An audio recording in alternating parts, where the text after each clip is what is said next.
Hello friends, time వచ్చి 12:30 అవుతుంది. Van అయితే భయంకరంగా పడుతుంది. మన లగేజ్ ఇక్కడ పెట్టాము కానీ తడిసిపోతూ ఉంది. మన సైకిల్ అంతా ఇక్కడే ఉంది.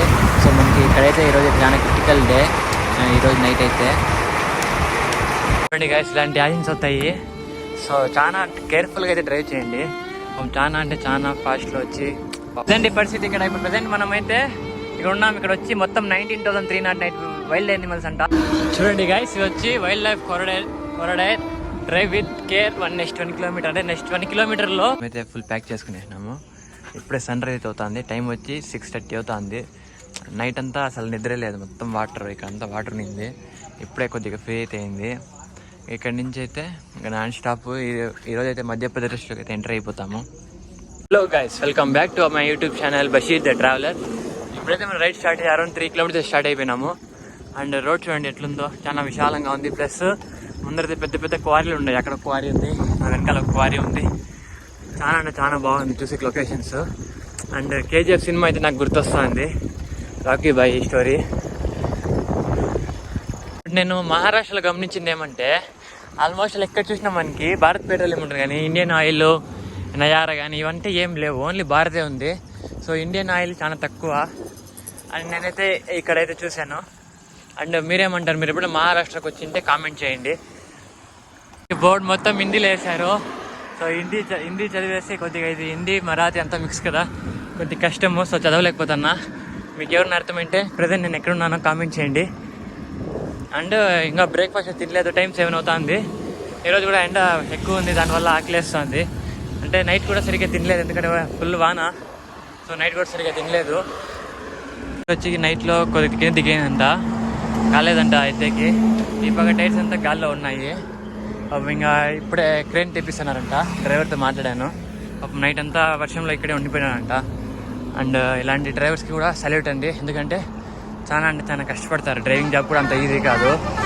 ఫ్యామిలీని వదిలేసి అలాగే 30 days నుంచి 1 month, 2 days, ఇది 2 months అలా అయితే బయట తిరుగుతూ ఉంటారు. మళ్ళీ 1 month రెస్ట్ తీసుకుంటారు. అలా చాలా కష్టపడతారు డ్రైవర్స్ కూడా. మహారాష్ట్రలో శ్రీరాముడు టెంపుల్ చాలా ఎక్కువ అండి. అండ్ ప్రతి ఊర్లో అయితే మ్యాక్సిమం 10 ఇళ్ళకి 20 ఇళ్ళకి ఒక టెంపుల్ అయితే ఉంటుంది మహారాష్ట్రలో. అంటే మహారాష్ట్ర మొత్తానికి కాదు, కొన్ని సిటీస్లో, కొన్ని టౌన్స్లో మాత్రం ఇట్లా ఉంటాయి. అండ్ ఇప్పుడు మొత్తం ఫ్లైఓవర్ ఎక్కుతున్నాను. సో ఫ్లైఓవర్లు ఏమంటే మనం సైకిల్ తొక్కితే ఇంకా అవ్వదు, దాని తర్వాత మనం తొక్కలేము. సో ఇలా ఫ్లైఓవర్స్ కానీ ఇలాంటి కొండలు వచ్చినప్పుడు అది కొద్దిగా తోసుకొని ఎక్కడం వల్ల చాలా బెనిఫిట్ అండి. సో అది సైక్లింగ్ చేసే వాళ్ళకి తెలుస్తుంది, ఎందుకంటే మన డెస్టినేషన్ చాలా చిన్నది కాదు, చాలా పెద్దది. సో ఇప్పుడు ఉన్న ఎనర్జీ అంతా సేవ్ చేసుకుని వెళ్ళాలి, ఎందుకంటే మనకి పైన వెళ్ళాక అసలు 10,000 feet అంటే చాలా కష్టం వస్తుంది. సో ఇక్కడ నుంచి అయితే కొద్దిగా ప్రిపేర్ అయ్యి వెళ్తున్నాను. మీకు కొండలు కనబడతా అంటే ఈరోజు అయితే మనం ఆ కొండలన్నీ ఎక్కాలా. మొత్తం ఒక 30 kilometers మొత్తం డార్క్ ఫారెస్ట్ అండ్ మళ్ళీ కొండలే ఉంటాయి హైవే మొత్తము. సో ఈరోజు రైడ్ అంటే చాలా డిఫికల్ట్గా ఉంటుంది. మీరు నాకు లైక్ చేసి కామెంట్ చేస్తా అంటే నాకు చాలా మోటివేషనల్గా ఉంటుంది. ఇలాంటివన్నీ కొండలు వచ్చినా ఎలాంటివి వచ్చినా ఈజీగా అయితే మనము క్రాస్ చేస్తాము.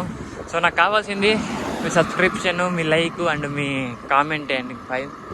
సో ప్లీజ్ సపోర్ట్ చేయండి. చాలా కష్టంగా కొనసాగుతుంది నా ప్రయాణం ఇది. మనకైతే రైట్ సైడ్ దాబాస్ ఉన్నాయి, లెఫ్ట్ సైడ్ దాబా ఉంది. ముందరైతే ఇంకా ఘాట్ రోడ్ స్టార్ట్ అవుతుంది. సో ఘాట్ రోడ్లో దాబాస్ ఉంటాయా లేవా అని చిన్న టెన్షన్ ఉంది. అయినా ఇప్పుడు కొద్దిగా టైం 8 అవుతుంది. ఇప్పుడు 8 అవుతుంది. సో అట్లీస్ట్ ఒక 9 అయితే తినేసి అయితే వెళ్ళిండొచ్చు. చూద్దాము మన టైం ఎలా ఉందో. ఒకసారి లేకంటే ఒక 30 kilometers అంటే 30 kilometers అంటే అరౌండ్ 4 hours పడుతుంది. సో 4 hours మనకైతే ఆల్రెడీ 2 hours అయింది. ఇంకా 4 hours అంటే 6 hours. 6 hours అయితే మనకి ఫుడ్ అయితే దొరకదు. కంటిన్యూస్ సైక్లింగ్ అయితే చేయాలి. ఇంతసేపు అప్పిల్ ఎక్కే మీద ఇప్పుడు డౌన్ హిల్ వచ్చింది. సో కొంత దూరం రిలాక్స్గా వెళ్తాము. అండ్ పెడలింగ్ కొంచెం తగ్గిస్తామన్నమాట. అండ్ గేర్ సైకిల్ అంటే ఇంకా బాగుండేది, కానీ మనకి గేర్ కాదు కదా, నార్మల్ సైకిల్లో. సో కొద్దిగా పెడలింగ్ కూడా కొద్దిగా చేయాలి డౌన్ హిల్లో కూడా. ఇలా అంటే కొంచెం స్లో అయిపోతుంది. మళ్ళీ నెక్స్ట్ అప్పిల్ వచ్చినప్పుడు ఇప్పుడు కానీ కొంచెం స్పీడ్గా వెళ్ళామంటే అప్పిల్ కూడా అర్థం ఎక్కిచ్చేస్తుంది. సో మనకైతే చాలా బెనిఫిట్ ఉంటుంది దానివల్ల. ప్రజెంట్ పరిస్థితి ఇక్కడ. ఇప్పుడు ప్రజెంట్ మనమైతే ఇక్కడ ఉన్నాం. ఇక్కడ వచ్చి మొత్తం 19,309 వైల్డ్ యానిమల్స్ అంట. చాలా డేంజర్ ప్లేస్ ఇది. మనమైతే ఇప్పుడు ఇక్కడైతే రైడ్ చేయాల్సి వస్తుంది. అండ్ సపోర్ట్ చేయండి గైస్. చాలా అంటే చాలా కష్టం మీద వెళ్తున్నాము. చాలా అంటే చాలా డేంజర్ అండి. సో చాలా మిట్టు అయితే మనం లేసి తొక్కుతున్నాము. ఇక్కడ వచ్చి మొత్తం 20,000 వైల్డ్ అనిమల్స్ ఉన్నాయి, ఇంక్లూడింగ్ చీతా, టైగర్స్, ఎవ్రీథింగ్ అండి. సో అయితే మనమైతే కష్టపడుతున్నాం ఈ రోడ్లో అయితే. ఈ వీడియో చూస్తున్న ప్రతి ఒక్క డ్రైవర్కి అయితే నా పర్సనల్ రిక్వెస్ట్ ఏమంటే డ్రైవింగ్ చూస్ చేయండి. చూడండి ఇక్కడంతా లారీస్ అంతా చాలా అంటే చాలా బోల్తా పడడం కానీ యాక్సిడెంట్స్ కానీ అవుతా ఉన్నాయి. దానివల్ల మీ ఫ్యామిలీకి మీరు దూరం అవ్వడం కానీ లేదా ఇంకో అమాయకుల ప్రాణం తీయడం కానీ ఉంటుంది. సో లారీ డ్రైవర్స్ అంతా చాలా కేర్ఫుల్గా అయితే డ్రైవ్ చేయండి ఘాట్ రోడ్స్లో.